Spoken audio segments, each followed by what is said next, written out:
In an old house in Connecticut, the wind howled through the cracks, carrying with it a chill that didn't belong to the summer of 1970.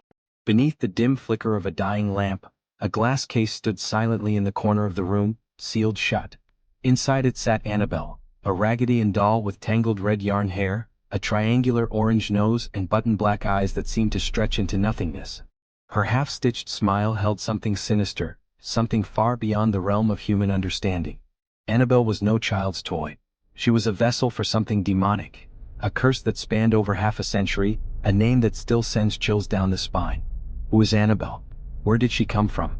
The story begins in a small apartment in Hartford, Connecticut, with an innocent gift that unknowingly opened a doorway to hell. In 1970, Donna, a 20-year-old nursing student, lived in a cozy little apartment with her roommate Angie. Donna was a cheerful girl, her brown hair tied high, her eyes full of light.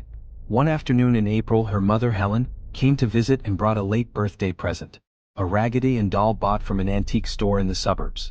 "There's something special about it," Helen said with a smile as she handed over the box. Donna opened it and gasped in delight at the doll with bright red hair, a blue polka dot dress and a simple stitched smile. "Oh Mom, she's adorable." Donna hugged her mother tightly and named the doll Annabelle, after a beloved story from her childhood. She placed Annabelle on her bed, thinking it would make the room feel warmer, more alive. Angie, practical and sharp-tongued with her short blonde hair, wasn't thrilled. "It looks kind of old. Like something Grandma would have played with," she joked. But she didn't protest. The apartment was small but colorful, filled with bookshelves, an old sewing machine in the corner, and hand-painted pictures on the walls. Annabelle quickly became part of the scenery, sitting quietly on Donna's bed, her button eyes gazing into the void. But within days, strange things began to happen, unsettling enough to shatter their peaceful lives. One morning, as Donna was getting ready for school, she noticed Annabelle wasn't on the bed. She found the doll on the living room couch, her fabric arms twisted as if grasping something. "Angie, did you move her?" Donna asked, frowning. Angie, pouring coffee, shook her head. "I didn't touch it. Maybe you left it there." Uncertain, Donna returned Annabelle to the bedroom and tried to brush it off. But the next day, the doll was under the dining table. Angie was growing uneasy. "Donna? I swear its eyes, it was looking at me," she whispered, visibly shaken. Donna laughed nervously, blaming horror movies. "You're imagining things. It's just a doll." Then came the event they couldn't ignore. One evening, Donna found a small piece of parchment paper on the kitchen table. On it, in crude childlike handwriting, were the words, "Help me." No one in the apartment used parchment paper. The handwriting didn't match anyone they knew. "Did you write this?" Donna asked, her voice edged with fear. Angie turned pale. "I swear I didn't. Donna, something's wrong." They both turned toward Annabelle, now sitting silently in the armchair. Under the dim light, her eyes seemed to shimmer with a strange glow. The days that followed were filled with dread. The old sewing machine would rattle in the night, unplugged. Light footsteps echoed through the apartment when no one was there.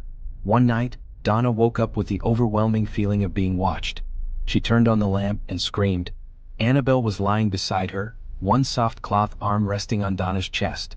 "Angie!" she cried out, heart racing. Angie rushed in, her face white as a sheet. "How did it get here?"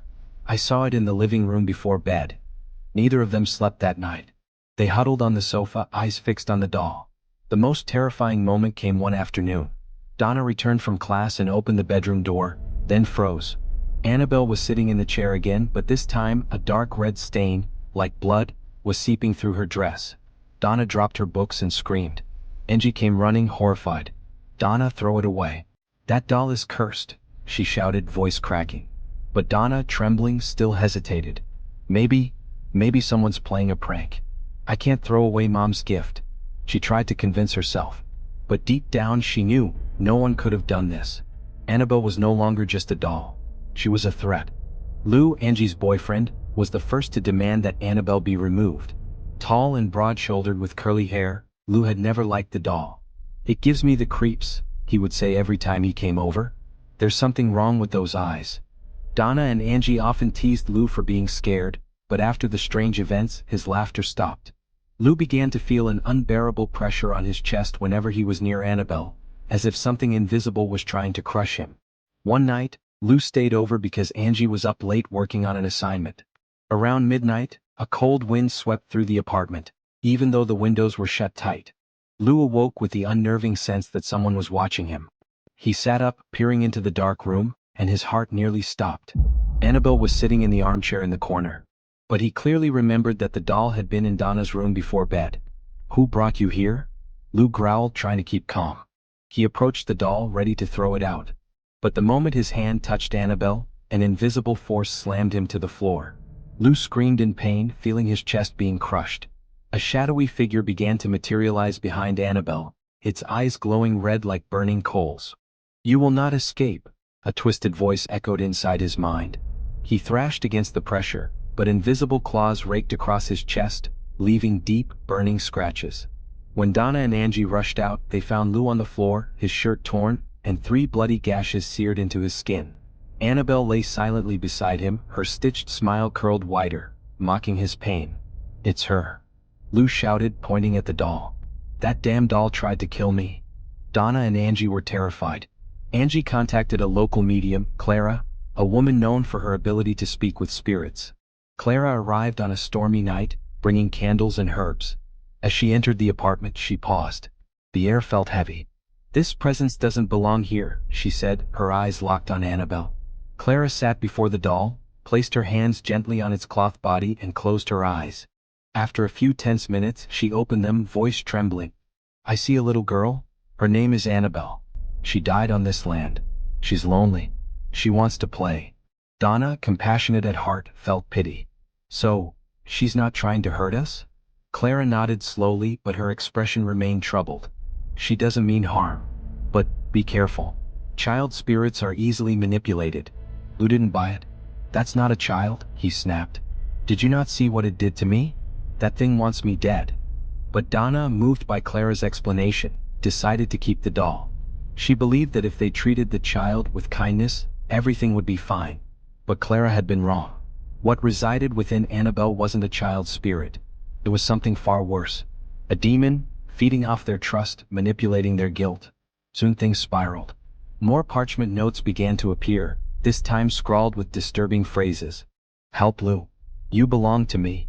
One night, Donna woke up gasping for air. Annabelle was lying beside her, a soft cloth hand wrapped tightly around her throat. She screamed and threw the doll to the floor, only to see bright red blood oozing from Annabelle's triangular nose. "That's it," Angie shouted. They had finally accepted the truth. Annabelle was no doll. She was a conduit for a dark, malevolent entity, one that wasn't done with them yet. With no other option left, Donna reached out to Ed and Lorraine Warren, the renowned husband and wife paranormal investigators.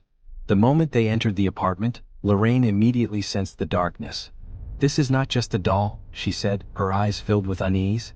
"It's a conduit. A demon is using it to possess human souls." Ed, with his solemn demeanor, pulled out a crucifix, holy water, and a Bible. "Donna, Angie, Lou, you need to leave this place," he instructed firmly. But Donna refused. She needed answers. Ed began the exorcism ritual. He recited prayers from the Bible, sprinkling holy water on Annabelle. The room trembled. Objects flew across the air as an unseen force lashed out. From deep within the doll, a twisted voice shrieked, "You will not hand me to God." Lorraine clutched her head, overwhelmed by the demonic energy. Ed raised the crucifix, commanding the entity to leave. At last the room fell still. Annabelle lay motionless on the floor, lifeless as if nothing had ever happened. Ed carefully wrapped the doll and took it to their occult museum in Connecticut. But the terror wasn't over. On the way back, their car experienced strange malfunctions. The engine died, the brakes failed, and the eerie laughter of a child echoed from the back seat. Lorraine could feel the demon's fury. Still they pressed on. At the museum, Annabelle was placed inside a specially sealed glass case, inscribed with prayers and adorned with crucifixes. "No one is to ever open this case," Ed warned. But the curse didn't end there. A priest once mocked Annabelle during a visit, and nearly died in a violent car crash, later swearing he saw the doll in his rearview mirror. Another visitor tapped on the glass. He died hours later in a motorcycle accident.